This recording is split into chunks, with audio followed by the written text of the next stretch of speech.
जिस दिन इंसान ने चांद पर कदम रखा था, ठीक उसी दिन से एक विशेष विचारधारा के लोगों ने यह भ्रम फैलाया कि इंसान कभी चांद पर गया ही नहीं। यह भ्रम काफी लंबे समय तक दुनिया में रहा और आज भी ऐसे अनेकों लोग मिल जाएंगे जिन्हें लगता है कि इंसान कभी चांद पर गया ही नहीं था। लेकिन अब इस बात की पुख्ता प्रमाण मिल चुका है कि इंसान चांद पर गया भी था और वहां पर चहलकदमी भी की थी और वैज्ञानिक नमूने भी चांद की धरती से जुटाकर लाए।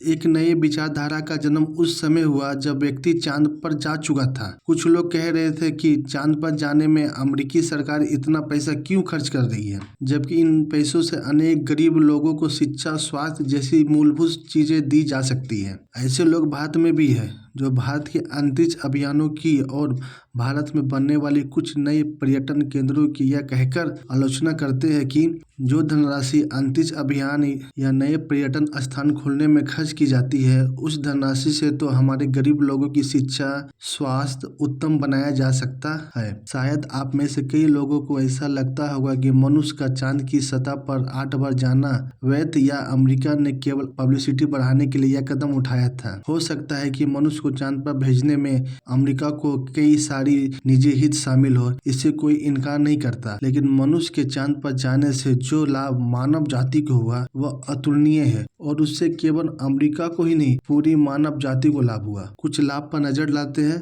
जो मनुष्य को चांद पर पहुंचने से मिला। 50 साल पहले जब अपोलो मिशन चांद पर गया, तब उसने एक गहरी तकनीक का आविष्कार किया जिनसे मानव जीवन को बहुत गहरा लाभ पहुंचा। जैसे जब अपोलो रॉकेट को लॉन्च किया जाना था, तब इंजीनियर को एक बड़ी समस्या से रूबरू हुआ। वो समस्या थी वाइब्रेशन की। जिस समय अपोलो को लॉन्च किया जाता, तब एक बहुत ही भयंकर वाइब्रेशन से इंजीनियर को सामना करना पड़ा। इसके लिए शॉक ऑब्जर्वर तकनीक आविष्कार किया गया। यही तकनीक ऊंची ऊंची बिल्डिंग में भूकंप रोकने के लिए उपयोग होती है। अगर अपोलो मिशन के लिए शॉक ऑब्जर्वर आविष्कार ना होता तो आज इतने ऊंचे ऊंचे इमारत खड़ी ना हो जाती और भूकंप से कई लोग जान गंवा चुके होते। रेलवे लाइन, रेलवे पुल और भारी यातायात के पुल भी इतनी मजबूती के साथ कभी ना बन पाते। नासा के जो एस्ट्रोनॉट चांद पर जा रहे थे, उनके स्वास्थ्य की जांच करने के लिए मेडिकल मॉनिटर बनाए गए जो आज हर एक अस्पताल में इस्तेमाल होते हैं और इंसान की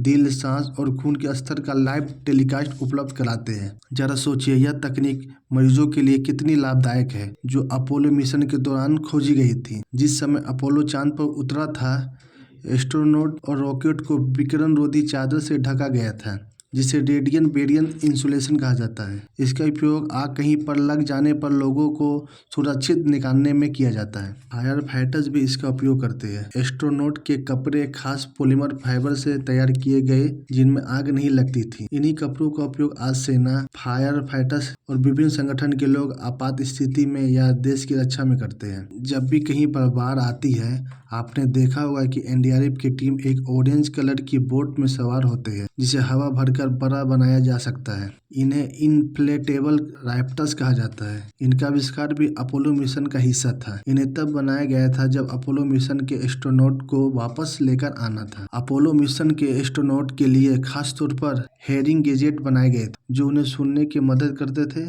आज यही गैजेट हमारे दिव्यांग भाई बहनों प्रयोग करते हैं जो सुन नहीं सकते या जिनकी सुनने की क्षमता काफी कम होती। सोचिए, अगर यह सब ना होता तो कितने लोग अपने जीवन से हाथ गंवा चुके होते या फिर उसका आनंद नहीं उठा पाते। प्रकृति हमें खोजी बने रहने के लिए प्रेरित करती है और हमें आलोचकों की चिंता किए बिना यह करते रहना चाहिए।